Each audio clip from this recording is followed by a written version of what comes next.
Crime against humanity, crime against হিউম্যানিটির অনেক সংজ্ঞা, অনেক ডেফিনেশনগুলো আছে আইনের ভাষায়, কিন্তু এটাতে যেটা বলছেন যে ডক্টর ইউনিসের, দেখেন একটা বিশ্বের ইতিহাসের একটা শ্রেষ্ঠ গণঅভ্যুত্থান হয়েছে 5 আগস্ট। গণঅভ্যুত্থানের পরে রাষ্ট্রের যে পরিস্থিতি, সেই পরিস্থিতিতে মনে করেন এখানে মামলাগুলো বলেছেন, মামলা যেটা হয়েছে মামলাগুলোর তো বিচার হয় নাই। মামলা যে কারো বিরুদ্ধে হতে পারে, মামলার ইনভেস্টিগেশন হবে, মামলার চার্জশিট হবে, অভিযোগ হবে, তদন্ত হবে, রায় হবে।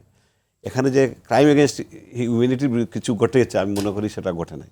হ্যাঁ, সেখানে ব্যত্যয় ঘটেছে, অনেক কিছু ব্যত্যয় ঘটেছে, বিকজ রাষ্ট্রীয় প্রশাসনটা তখন সেভাবে ছিল না, সেভাবে শক্তিশালী ছিল না, ইনফ্রাস্ট্রাকচারগুলো। আমি শেষ করি এক মিনিট। আপনি যদি 3 দিন জেলে থাকেন, আপনি যদি 3 দিন জেলে থাকেন, আপনার ফ্যামিলি।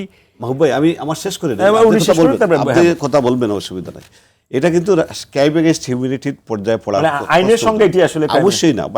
মামলা, আমি তো আমার বিরুদ্ধে মিনিমাম অন্তত 100-এর কাছাকাছি মামলা ছিল, আমি মামলা ফেস করেছি, আমি জেল খেটেছি। কিন্তু আমি এইটুকু বলবো না যে আমি মিথ্যা মামলা করছি, কিন্তু আমি ফেস করেছি। কিন্তু আইনের যারা আছেন এদের বিচারও হয় নাই এখনো, অনেকের চার্জশিটও হয় নাই। চার্জশিট হলে যারা দৃষ্টি নেয় তারা অবশ্যই বাদ পড়বে সেটা এখন। এবং আমি যতটুকু জানি ইন্টারিম গভর্নমেন্ট সেটাকে সুযোগও দিয়েছে যে যারা যারা মিথ্যা মামলা পড়েছেন আপনারা একটা অ্যাপ্লাই করেন, এটাকে তদন্ত করা হবে, হ্যাঁ, এটা তদন্ত হয়েছে। সুতরাং এইটা দিয়ে আপনি জাস্টিফিকেশন করা যাবে না বা যাওয়া ঠিকও না। আমি আমার কথাটা শেষ হোক আর একটু সুযোগ দেন আমাদেরকে। শিক্ষকদের গলায়, হ্যাঁ ডেফিনেটলি অনেক প্রতিষ্ঠানে যেভাবে ছিল বিগত 17 বছর, অনেক শিক্ষক এমনভাবে দলবাজি করেছে, এমনভাবে সাফার করেছে, এটা তো আমরা বিশ্ববিদ্যালয়গুলো দেখেছি বা বিভিন্ন কলেজগুলোতে দেখেছি যে কীভাবে মানে হয়রানি করা হয়েছে ছাত্র সমাজদেরকে, এটা তো আমরা দেখেছি। সুতরাং একটা দুইটা ব্যত্যয় ঘটে গেলে এটা কিন্তু, যদিও এটা ঠিক না, আমরা সমাজটা এইভাবে চাই না।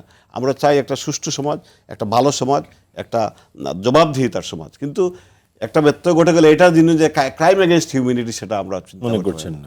গুম খুন, আপনার মনে করেন আয়নাগর, এর চাইতে ক্রস ফায়ার, এটা তো এইগুলার তো চাইতে রাষ্ট্রীয় সন্ত্রাস, হেলিকপ্টার দিয়ে আমাদের ছাত্রবাহীদেরকে মারা হয়েছে কিভাবে, রাস্তায় নেমে বুট দিয়ে সেভাবে তলায় পিষ্ট হয়েছে, এইগুলাই। বরং আমরা আশা করি এখন যারা এই সব প্রক্রিয়ার সাথে জড়িত ছিল তখন, এদেরকে খুঁজে খুঁজে বের করে যাতে বিচারের মুখোমুখি করা। আমি মনে করি সমাজগুলো এখানে আপনারা সেটাকে উৎসাহিত করবে, সেটাকে প্রেসার দেওয়া হবে।